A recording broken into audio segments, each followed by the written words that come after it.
This evening on a proposed congestion charge in Cambridge. The panel of local leaders include the MPs for Cambridge and South East Cambridgeshire will be asked questions on the plans by members of the public. The congestion charge is part of the Sustainable Travel Zone plan set out by the Greater Cambridge Partnership, led by a group of local councillors. Now, our political reporter Emma Howdigo has an update for us. The proposed Cambridge Sustainable Travel Zone, or as most people call it, the congestion charge. Those in favour say it will make journeys into the city easier, cycling will be safer, and buses will be faster. Those against it argue it will disadvantage the poor, the vulnerable, and affect trade in the city. Now, I'm in the village of Milton, one of the points where the congestion charge boundary will be. On this side of the A14, free to drive. On the other, you'll have to pay. So what exactly are the plans? Here's what you need to know. If you drive anywhere inside the zone between 7 a.m. and 7 p.m, Monday to Friday, you'll be charged £5 per car. If it's a bigger vehicle, then it could be as much as £50. Buses will be cheaper. Short journeys will be £1 each. Longer journeys starting in the outer villages will be £2 each. There will also be more buses running from 5 a.m. to 1 a.m. If you have a blue badge or you're on a low income, you'll either get a refund on the charge or only have to pay a portion of it. The proposed zone is the whole of Cambridge, but you would be able to drive to the park and ride sites where you can leave your car and catch a bus. Unlike the London congestion charge, there are no plans for residents' discounts. If you live in Cambridge and you want to drive, you have to pay. The plan is to bring in the charge in either 2027 or 2028, but only once the improved bus services are in place. That's our political reporter Emma Howdigo reporting there. Now, of course, Cambridge wouldn't be the first city to bring in a congestion charge. As Emma mentioned, London has one. But for a city that's not quite so large, you have to go further afield. BBC Look East reporter Ben Schofield went to Sweden to find out how a congestion charge there has been received. Well, we have 38 of these stations. And now we are inside the congestion charge zone.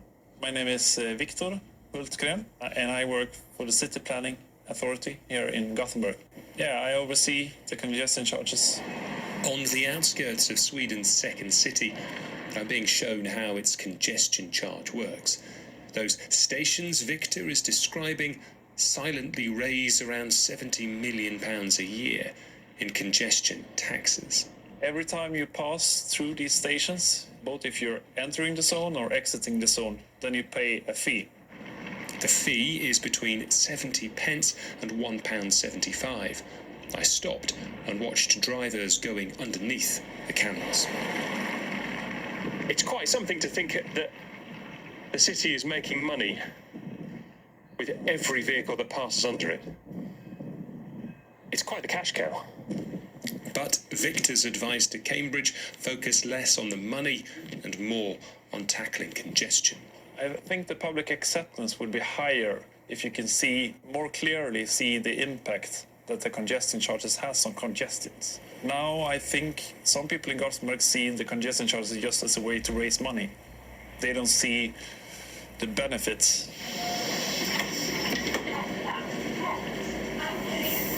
I've just got on one of Gothenburg's trams, heading through the city centre towards the Opera House. So this is a good time to tell you that since the congestion charge came in here, traffic in the congestion charge area has dropped by around 10%. It's 9% down on what it was in 2012. Public transport use also went up 8% and is continuing to increase. The money raised going towards big infrastructure projects. Usually I only take the bus, but Gothenburg, it's pretty big, but the buses go like everywhere. Erica, Abrahamson. I feel like they need to get the money somewhere, so I think that's like a pretty good way to get it. And I think it's better to charge here where we actually have like another alternative. I'm not driving that much, so it doesn't affect me a whole lot, but it's okay. I've gotten used to it. Madeleine Carlson. Well, I think it's okay. It's a good thing that we can help. But not everyone here is happy. It's like a penalty for going back and forth to your job or taking your kids to school. My name is Theo Papaioannou. I was one of the founders that started a party for a new party in Sweden. That party campaigned against the congestion charge. I asked Theo what he would write in a postcard to Cambridge. He addressed his to those opposing the plans. I would write to tell them that you need, if you want to get the politicians here, you need to start really quickly now. And they need somehow to get into the majority position so the politicians understand that nobody wants this. About 30 minutes outside the city, Lars Gunnar Johansson is taking me for a drive. I honestly don't feel that there is less traffic on the scale that you feel it. He is a congestion charge skeptic. This is definitely a stick. I would like to see a carrot instead of a stick, and that may be something for Cambridge as well. So if you were writing a postcard to Cambridge, what would you tell people? Get your infrastructure right. Lars Gunnar's wife Bernadette, an Essex expat. Think about the private person.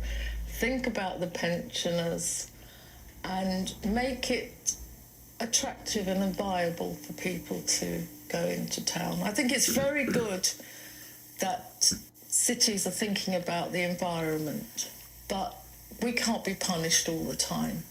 That was BBC Look East reporter Ben Schofield reporting from Sweden there. Well, let's talk to Neil Mackay first. Good morning, Neil. You're the owner of Mackay's. What's your opinion on the congestion charge? Well, it would be disastrous for my business. That's a personal matter. But Just tell us where you are, first of all, so we can picture you. We're based on East Road. We've been there since 1912, so 110 years of business there. We deal with awkward, large, heavy items, metals, machinery, etc. People seem to like us. They've been trading with us since 1912, and we set up our business on the theory of make ourselves useful, and business will come. And basically, that's what's happened. But this congestion charge would be a disaster from our business point of view. But I'm setting that to one side for the moment. It would be a disaster for Cambridge as a whole, because independent businesses would be driven out, and you would be left with a retail desert of just the same shops you can find anywhere. What you want to encourage is entrepreneurial interest in developing businesses. At the moment, basically, we would be seen by the GCP as collateral damage, quite frankly, in their battle to introduce what is seen by the vast majority of people as a tax. What are you worried? So are you thinking that people just won't come into Cambridge to shop, and therefore independent stores just will be lost? People have been telling us that. My customers come in. I go out into the population, and I'm speaking to people. They are telling me they will just go elsewhere. People outside, and not only that, but business will be driven away, because say you're a tradesman, etc., and you're thinking, where am I going to go and get my materials from? I'm going to go to Mackay's in East Road and pay a £10 for a van, or if you're bringing a lorry, that's £50. Now, in Gothenburg, where Ben went, I noticed, in fact, that they have a flat rate. The lorries only are charged the same rate as a car. I did a lot of research on this last night. There's a flat rate, is relatively reasonable. The Gothenburg is a massive city. I've looked it up. It's got an area of 447 square kilometres. Cambridge is 40.7. It's a small city. And not only that, but in Gothenburg, they have concentrated their congestion charge zone on the centre, not the whole of the city, which is what they're proposing for Cambridge. In 2014, they held a referendum. 60% of the people in Gothenburg voted to do away with it, and that was after it had been introduced. So what do you want to find out from the debate tonight? What questions do you have? Well, I personally feel it's the fact that we've got just politicians on the panel is a bit of a problem, because I think business needs to be represented out on there. I put myself forward as a panelist. Basically, the GCP appear, as I've said in the past, they appear to be, the chair of the GCP, Elisa Machini, she appears to be like the captain of a ship who sees an iceberg and says, full steam ahead. Well, there's a huge iceberg of popular feeling against this. Let's bear in mind that they're not here, so let's keep it to the topic in hand, which is the congestion charge itself. What would your preferred option be? Would it be no congestion charge or an alteration? Like, do you have any sympathy, understanding of the fact that it's a very busy city, and to charge people to come in would help the long-term climate crisis, as well as many other things that people are in support of it for? Well, I'm not a naysayer. Yes, there are occasionally times when there are problems with congestion, but that generally happens at the peak periods, especially at the school run time. The rest of the time, you can generally get around the city reasonably well. Yes, there are problems, and yes, the city is growing, and there's growth coming. But there are other ways of doing this. Yes, I have got a suggestion, and I have made it to the executive board of the GCP.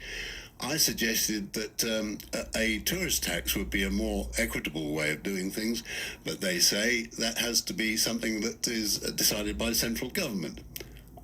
I spoke to the MP, Anthony Brown, and he's raising this matter, or he said he was going to raise the matter at central government. I personally believe in Europe, people are used to paying a tourist tax. So for people who don't know, how does that work? What is a tourist tax? Well, if you go to somewhere like Venice, when you go and book into a hotel, you pay a percentage on top of your bill. It's only a relatively small amount, it's about 3 or 4%.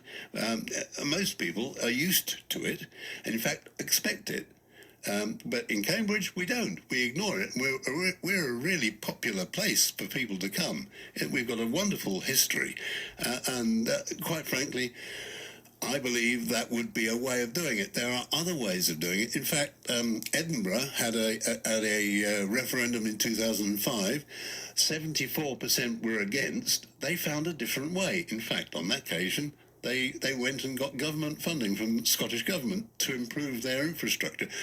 And actually, that is another point about Gothenburg, is that Gothenburg has big, wide streets. It has got a tram system in place. It's got really good public transport. Cambridge hasn't got that, and our city streets are not designed to take it. Neil, thank you. I want to make sure that everyone has a fair amount of time. Neil Mackay there, the owner of Mackay, is obviously against the congestion charge, or the proposed congestion charge. Councillor Naomi Bennett is from the Cambridge Green Party. Welcome, Councillor Naomi. Thank you for joining us. What's the Green Party's view on the sustainable travel zone? Do you agree? Does your party agree with the proposed congestion charge? No, it doesn't. The party is split on it. So I can only give you my personal opinion, which is that I would like to be in favour of the Making Connections proposals, but at the moment I'm not. I think they need a lot of change, to be fair, and small businesses like Mackay's and blighted people on low incomes are two very big reasons why I can't be in favour at the moment. So, Naomi, it's fascinating to me that a party such as yours, which is obviously built on the protection of the planet, is divided itself on this issue. If you're not agreed on it, what hope does anybody have to decide on it? I think part of the problem is that we all have different Cambridges that we experience. Interesting. Go on. And, for example, I live on a main road, So I'm very familiar with Cambridge's congestion, but a lot of people don't come in to Cambridge at peak times, or they don't go in the very busy places. So they say congestion, what congestion? So not everybody agrees that there's a congestion problem. In terms of public transport, I'm an Abbey Ward councillor. A third of my residents don't have cars at all. We're very dependent upon buses, and in some weeks I can get 20 complaints from residents about bus problems. So I think my residents agree that there is a problem with public transport, but there's also a lot of people who never use public transport, so they don't care. Because obviously one of the things with the congestion charge is surely that any money taken from that would help to go to support a better infrastructure on the buses, which I'm guessing the party must be in favour of. Of course we support better public transport, but we don't support it at any price. And I know from my casework that there are residents who cannot find another £5. There are businesses that cannot find another £50 a day. And the reason for that is that we've had really bad management of the economy. We're still feeling the after effects of the Trussonomics mini budget last autumn. We've had failure to help people manage their fuel bills. And Liz Truss reacted with anger at suggestions that she might tax the large energy companies, but she's quite happy for taxpayers to bear the brunt. Naomi, when you heard that report there from Ben, what did you think of the Gothenburg congestion charge? I thought that they'd actually been a lot more reasonable. They're talking about a much lower charge. And I think at that sort of level, more of our party could get behind it. Problem is, congestion charge is being proposed now when people have already had mortgage interest rises. There's been the financial problems from the pandemic and lockdown, and people are running on the fumes financially. So what do you want to find out from the debate tonight? Well, I'd like to find out if there's anything that we can actually agree on. And because I do think that something needs doing. Our public transport is a disaster area. I have residents who feel that they are practically housebound because of the poor public transport. So we do need change, and we do need it now. But I don't think this is the way. So what I'd like to find out from debate is, I know that some people are saying no, no, no. I'd like to know what would make them say, well, okay, or maybe even yes. I don't think yes, yes, yes is going to be on the table for anybody. So, for example, for small businesses like Mackay's, we'd like to see an exemption for businesses paying small business rates, or at least a discount. And for smaller businesses that don't pay business rates at all, that would be some of Mackay's customers, builders, decorators, plumbers. We would like to see a refund, a refund structure or rebate. Neil, would Councillor Naomi Bennett's suggestion work for you? Well, it certainly sounds a progressive idea, but something I hadn't actually considered, the concept of how you would manage some form of rebate or refund. So, yes, it would be very difficult. Well, we're probably not going to get any of that sorted today. The debate is on Sunday Politics East programme at 10, BBC One at 10 o'clock on Sunday morning.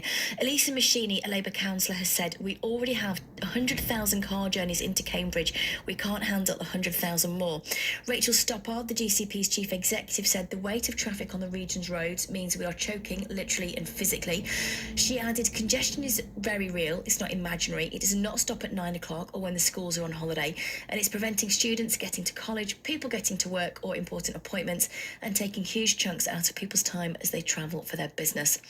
Our proposals have been developed over many years as organisations have looked at the weight of evidence and tested options at various points over the last 4 years through previous consultations to put together a package that radically improves public transport and better active travel routes through a road user charge. The modelling tells us congestion would be greatly reduced and that, in addition, there'd be positive benefits for air quality, carbon emissions and general well-being throughout the area. Cambridge would lead the way in transforming how a city can work for the benefit of its residents and its visitors. 08000 85 95